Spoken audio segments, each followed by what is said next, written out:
Hi there, my name is Perry, and this video is about Frankenstein or mutant drivetrains on mountain bikes. So a little backgrounder on this particular bike. This is a 2013 Scalpel 4. It was originally equipped with a 3x10 drivetrain, and I really wanted to go with a 2x11 drivetrain, but not according to the rules.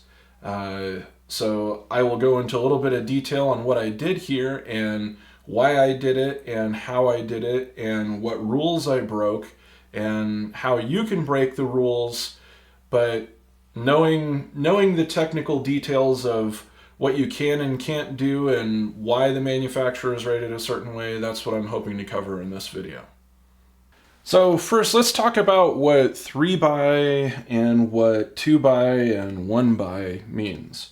So this is your crank set right here. This is the thing that you put all the power into. And 3x or 2x or 1x refers to the number of chain rings on your crank set. So as I said, this bike was originally equipped with a 3x10, which means that it had 3 chain rings and a front derailleur. Originally equipped from Cannondale, it was a 24, 34, 42. So the lowest chainring was 24 teeth, the middle chainring was 34 teeth, and the top chainring was 42.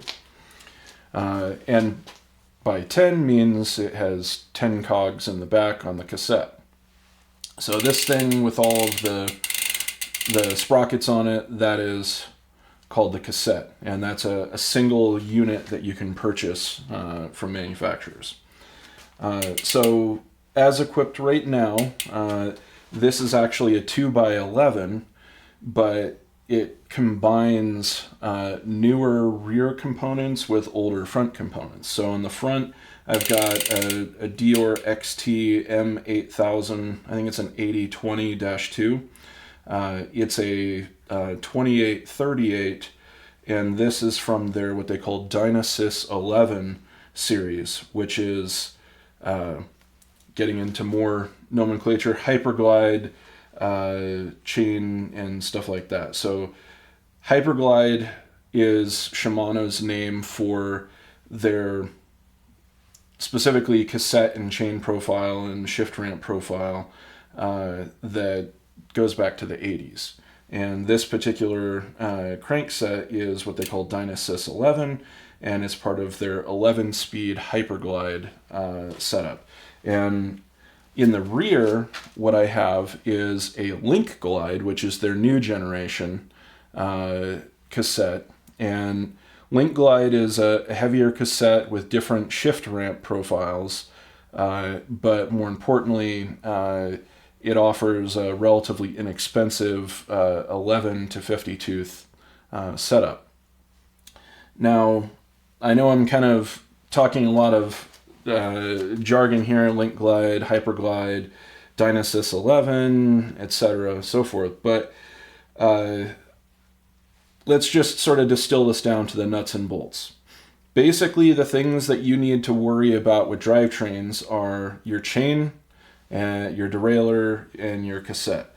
For the most part, from what I've found, and take what I say with a grain of salt, but from what I found is that what happens right here hasn't really changed much. If you've got a Dynasys 11, you can run a 10-speed crank set, which is usually 3x, or you can run like a 2x 11-speed crank set like this.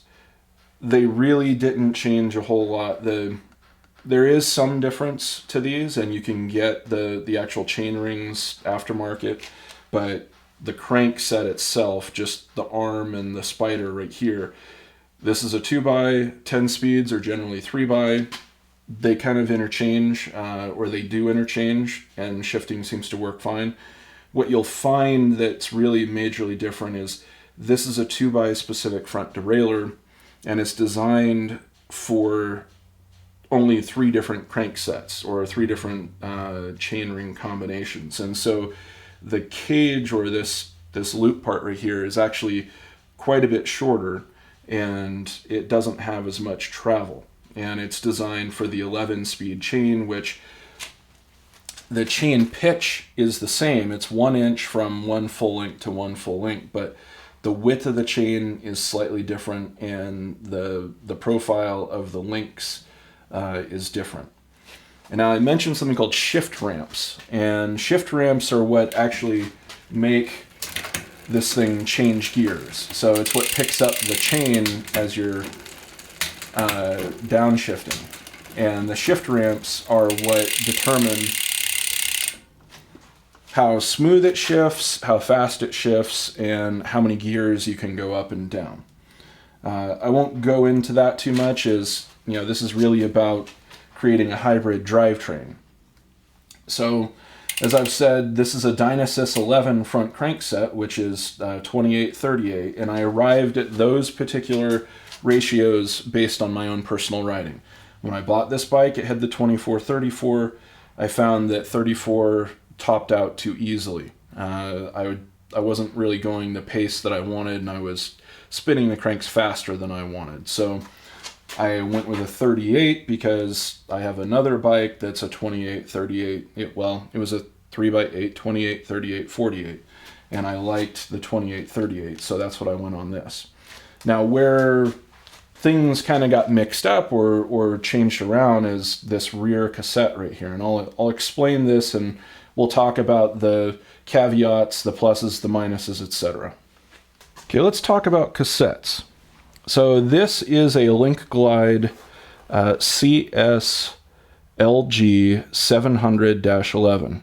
This is their lighter weight 11 to 50 cassette. So this is an 11-speed cassette. There's the top cog right here is an 11 tooth. The low cog is a 50 tooth. And in the HyperGlide series, you don't get that kind of range unless you go to a 12-speed. And more importantly, a lot of these wide-range cassettes are only single-speed or one-by. So you get basically the choice of one cog in the front. And you find it a lot on mountain bikes. And you'll find that a lot of mountain bikes will have, say, a 30-tooth or 32-tooth front cog, and you're basically stuck where you either get a really good climbing gear, or you get a really good climbing gear and you're spinning out whenever you want to go fast. And when I say go fast, we're talking like 20 miles an hour. You're basically spun out at 20 miles an hour at 11. And so what I wanted a bike that climbed really well, but also didn't make me spin out at 20 miles an hour, because I do a lot of sort of flat ground riding around here, and I like, to maintain a pace of around 12 miles an hour in the middle, and then 20 to 24 miles an hour on the top end. So my solution was to create this hybrid drivetrain. And you might ask, okay, well, what's so special? Why can't you just do that with any other? And the answer is, on a 2x11, as you get more front chain rings on your crankset, your big cog back here gets smaller. So the limitation basically is, well, you can have a 3x, but you could have a 40 tooth instead of a 50 tooth. And trust me, 50 teeth makes a big difference. So this 11 speed is basically identical to the 10 speed cassette of the same series, except it's got a 50 tooth, whereas the 10 speed stops here at 43 teeth. And from my own experience with these wheels and tires climbing around here in our terrain, 43 just wasn't enough. I really wanted that 50 to just get me over the really steep climbs and, the rocks and stuff like that on technical climbs. So let's sort of zoom out here, and we'll talk about the derailleur and how all of this relates. So the whole package that you really have to look at here is your derailleur and your cassette, because the derailleur has what's called a derailleur capacity, which is it's a rated numeric number of teeth. That's the maximum difference between the low gear and the high gear. And this particular cassette right here, which is 11 to 50, that has a 39 tooth capacity. And coincidentally, this derailleur is rated as a 39 tooth capacity. And if you look up this derailleur, which is a 8130 SGS, it says capacity is 39 teeth and you have a 0 front chainring capacity, which means this is only designed to be used on a 1x11 setup, and according to Shimano, this right here is all it can do. Now, derailleur capacity is rated on if you are not an experienced rider, like a total novice, and you are, you know, running cross-chained, which means, you know, you've got an extreme angle between your front and rear, and you are doing something that an experienced rider where, like, you have it in the smallest front chain ring and the smallest rear chain ring, where the derailleur has to take up the most amount of tension in you know, slack chain, then, you know, an experienced rider isn't going to do that, because they know that it's better to shift up one chain ring in the front and then start back down lower in the cassette. And then, you know, the inverse is true. On a large front chain ring, you're not going to be going down to these big, you know, rear gears. You're going to be staying in the top, you know, 4 or 5, because there's a lot of overlap between the different gears in terms of speed. And if you were to look at a chart, you would see that basically the top 5 gears of this 11-speed cassette are useless in the low range, and the bottom 5 gears in this cassette are useless in, you know, the top range if this was a 3x. So having a 2x setup on this, this is actually exactly the same in terms of total system capacity as having a 3x, but with a smaller cassette.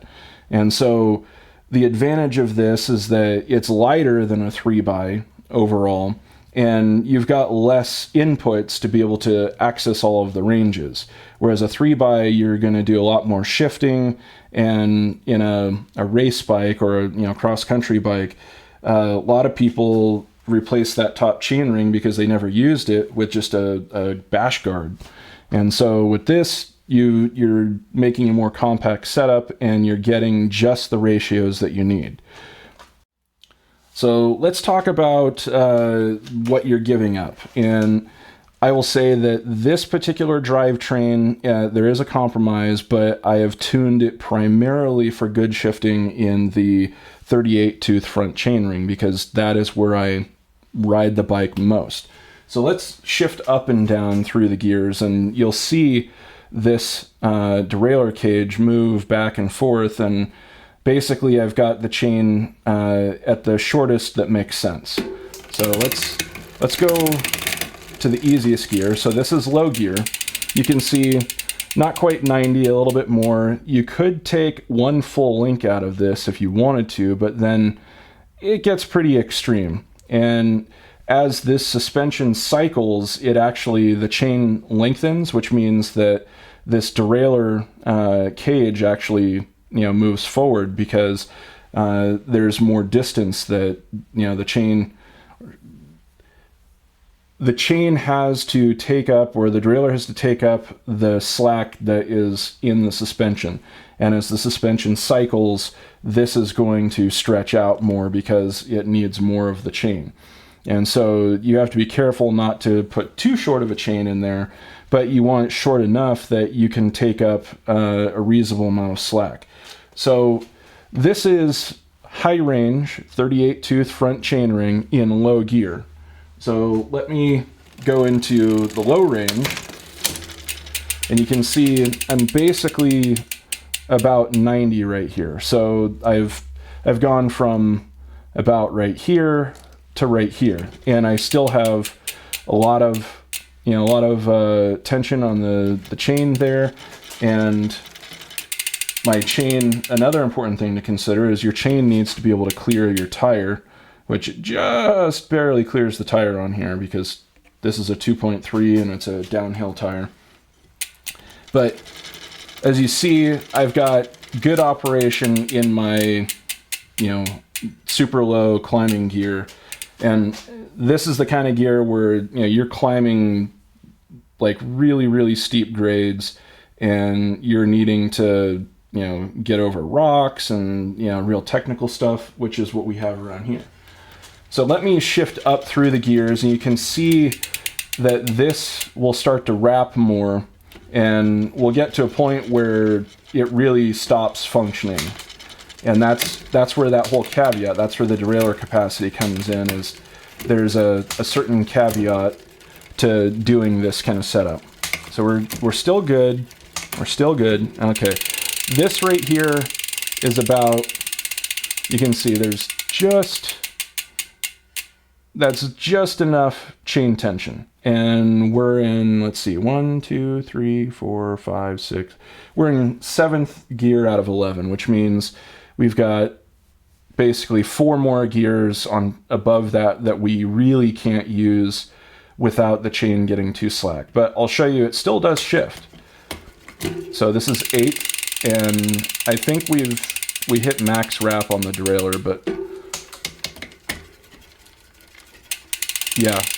So 8th was max wrap, where the chain still had some tension. The chain has no tension now, and you can see it's touching the chain stay. So this is not practical. You basically have 7 gears. So let's shift back down. Yeah, this is the max usable gear, which would be gear number 8, which is totally fine, because like I said, you would never actually use this gear in real riding, because you would have shifted up by now anyway, because you would be in a range where you'd be going fast enough that you would want your top chain ring in the front. So now we shifted up to our top chain ring, and we'll just continue shifting up through the cassette. And now we're at our top gear overall, and you can see I don't have full chain wrap. I still have good tension, but I haven't run out of derailleur capacity yet. So the trick for mutant drivetrains, hybrid drivetrains, Frankenstein drivetrains, is that you need to understand, first of all, you need a long cage derailleur, which SGS is Shimano's nomenclature for long cage. So you need the long cage, you need the right chain length, which Shimano provides a calculation for that, which that works. Sometimes you want to take some cogs away, sometimes you want to take some links away, sometimes you want to add some links to it. It's really just a matter of working through the overall shifting. Now the other point here, let me set up and show you that, is you need to adjust your B adjustment, and that's a compromise as well on a derailleur like this. So let's talk about the different adjustments on this. Your high and low stops right here are pretty straightforward and pretty self-explanatory. They don't have a lot to do with doing the hybrid drivetrain. It just has to do with derailleur stops. Your B adjustment, which is right here, that has a lot to do with shifting. It has to do with how smooth it will shift, how assertive your shifts are, and the capacity of your front chainring. As the cage on the derailleur actually moves back and forth in a sort of elliptical orbit, as it were, around the jockey wheel, because the jockey wheel isn't lined up with the pivot on the derailleur. And so this B adjustment right here, if this were a 1x drivetrain following the Shimano instructions, you would line it up with the lowest, the line on the cage with the profile of the teeth on the lowest cog, and that would give you the best shifting. But the problem is that when you go into your lower gear, your lower range on your front chain rings, it moves that cage and it'll start grinding on the actual the cassette. So you have to space this B adjustment out enough to clear in low range, but at the same time be as close as possible to the optimal setting in high range, so that you want to put all of the compromise in the low range shifting and leave the high range as optimal as possible. That's my recommendation. So I want to give you a close-up of that B adjustment that we're talking about. So if you look very closely, right there, you'll see there's a marking on the derailleur that says 50T. And when you're setting up the derailleur, you want that to be directly in line with these teeth, according to Shimano's instructions. But as you can see in the lowest gear, the easiest gear in the rear, in the high range on the front, that doesn't line up. I've actually got it spaced out. Let me show you why. So as we go into low range, you can see that the derailleur, the cog is actually sitting below that line instead of above that line. So what I tried to do is split the difference and tune the B adjustment on the derailleur to give me the best shifting in the high range while compromising shifting in the low range. And what that means is that it might take a little bit longer to shift in low range, or it may require a couple of clicks up and then a click down to be able to get the right gear.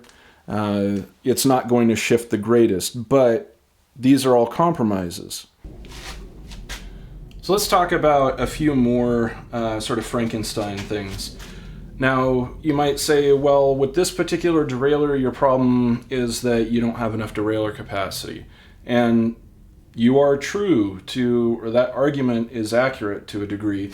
This particular derailleur was designed with a 39 tooth capacity, and it's designed for this particular cassette.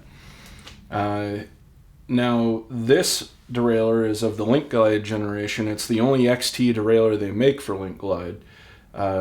The Q's derailleur has a 47 tooth capacity, so potentially the Q's derailleur would actually work better with this setup. And how would you change that, or how would the shifting work out better? Well, the chain length wouldn't really change, but the wrap capacity of the cage might be better, or perhaps I could shorten the chain and there would be more swing on that derailleur. The other thing is that with that 47 tooth capacity, I might have a better capability of swapping between low and high range, because the Q's actually is classified as being usable with a 2x front drivetrain, but they do derate the size of the rear cassette. So there is always that caveat. What I can say is this: with the 2x10 setup on here, with the 43 tooth low LG 410 cassette, everything was perfect. Shifting was absolutely perfect with the correct chain length. There was, you could use all 20 gears if you wanted to. There was no compromise whatsoever, and shifting was perfect. It just didn't give me that extra low that I wanted. Why do I need that extra low? Because these particular tires have a lot of drag. These are downhill tires, which are really ideal for the area that I live, for the type of terrain, dry, rocky terrain where you're likely to, need a beefy tire because of, damage and so forth. But for cross-country riding, no, it's not ideal.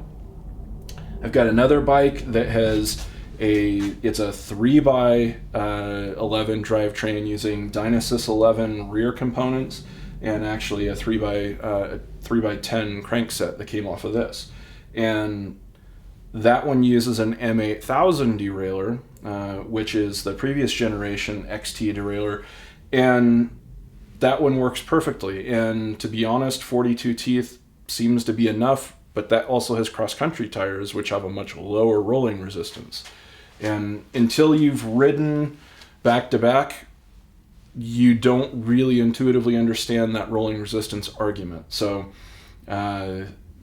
this setup is ideal for technical climbing with these particular tires, but for a cross-country setup, a 47 tooth or even a 42 tooth, or there's an 11 to 45 cassette that they make, which has really nice gear spacing. that I'm going to try on another set of wheels for cross country. And so another sort of getting on a tangent in terms of mutant drivetrains, the derailleur pull ratio for, as far as I can tell based on a spreadsheet that I found on the internet, the derailleur pull ratio is about 1.1, and it's stayed that way for 10 years. So that M8000 derailleur has the same derailleur pull ratio as this M8130 derailleur. The thing that really has changed is the shifter. The amount that the shifter pulls the cable in is what controls the cassette spacing, because LinkGlide has a wider cassette spacing than HG11.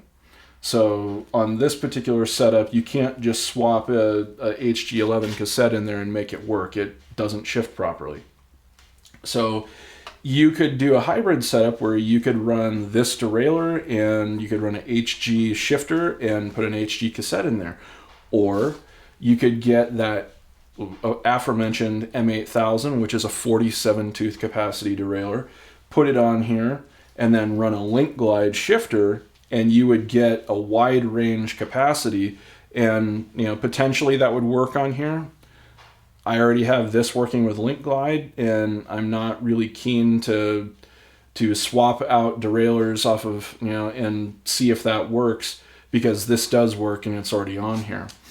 Now, going a little bit further down that rabbit hole, I've actually ordered a wheel top EDS derailleur, which is, it's a full electronic derailleur, so you basically configure it with an app and for how many gears you have. There's a little asterisk on that, though, as the app is configured, it's 3 to 14 speed, but 11 speed is not 11 speed is not 11 speed. This is 11 speed LinkGlide with a 4.1 millimeter spacing between the gears, whereas 11 speed SRAM and HG11 Shimano is 3.76 millimeters. So their app, unless it understands it's a LinkGlide cassette, you're going to have to play with the derailleur micro adjustments to be able to make it shift correctly with a LinkGlide derailleur. But the potential is, as long as their cage and swing has enough capacity to deal with that, which their derailleur is rated as 10 to 52 teeth, as long as it can have the capacity and clearance when the B is adjusted properly, that is potentially a sort of hack that would allow you to run 2x11 LinkGlide rear with downhill tires for doing climbs and techie stuff, and then you could swap out the wheel set for a set of cross country with a lightweight cassette, and then go into the app and just change it, and all of a sudden you've got your 2x cross country setup that's a pound and a half lighter or 2 pounds lighter than this setup. So I'll find that out, and I'm going to try that derailleur on here. I've got a couple of things I'm planning. Like I said, I've got the 1145 cassette. I've got another set of these FSA grid wheels on the way, and I've got a set of Cross King 2.2s to put on there. So I'm going to try the 1145 on here, ride it a bit with this derailleur, cable pull, and all that. And because this is an externally routed bike and there's no internal cable routing, all I got to do is cut some zip ties, and I can pull the cable and shifter and derailleur off as a whole unit. And then I can stick the wheel top derailleur on here, run that, try it out, and see if that works with all of the cassettes, because then that gives me that opens the door for running this 1150 cassette, running the 1145 cassette, and then I've got an M8000 one-up cassette that is an 11 to 47. And that one weighs like 501 grams versus 600 and something here, which that's like 2 ounce difference of on the rear suspension.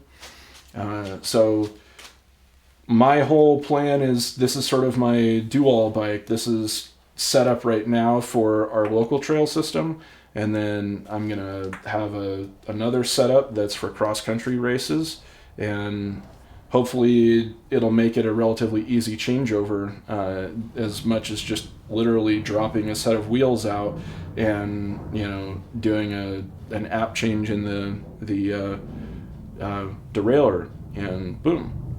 So thanks for watching this. I know it was long-winded, and there was sort of a lot of, you know, minute details, and I probably didn't cover everything, but I just wanted to, you know, give some actual experience with doing some weird drivetrain combinations, and hopefully that gives some people out there the confidence to try it on their own. None of this stuff is really expensive. You know, an M8000 derailleur, if you wanted to try that, is $60 brand new. The shifters, honestly, the shifters are like, they cost as much as a derailleur for some reason, but if you look around, you could find a LinkGlide 11-speed shifter for probably like $35 or $40, and yeah, LinkGlide cassette, those are anywhere from, you know, $40 to $90, depending on the source. But you can do a lot of stuff. I mean, if you stick to just HG, you're in a more supported ecosystem, and because the parts are 10 years old when they were released, they're a lot cheaper. So M8000 derailleur and shifter combo, that's like $86. Cassette, that'll run you like $35, $40. You could run, say, you know, if you wanted a 1142 cassette and you wanted 2x, that's a fully supported combination. So where you're kind of getting out of, you know, in the deep of that is doing a 3x combo like I've got on my other bike with that M8000 and 1142. That's not really supported, but, you know, you just need to sort of understand what the limitations are, and then you can break some of the rules, and you'll get a combination that you can actually ride and enjoy. And that's really what it's all about, is getting out there and enjoying yourself, exploring your environment, and challenging yourself. So thanks for watching.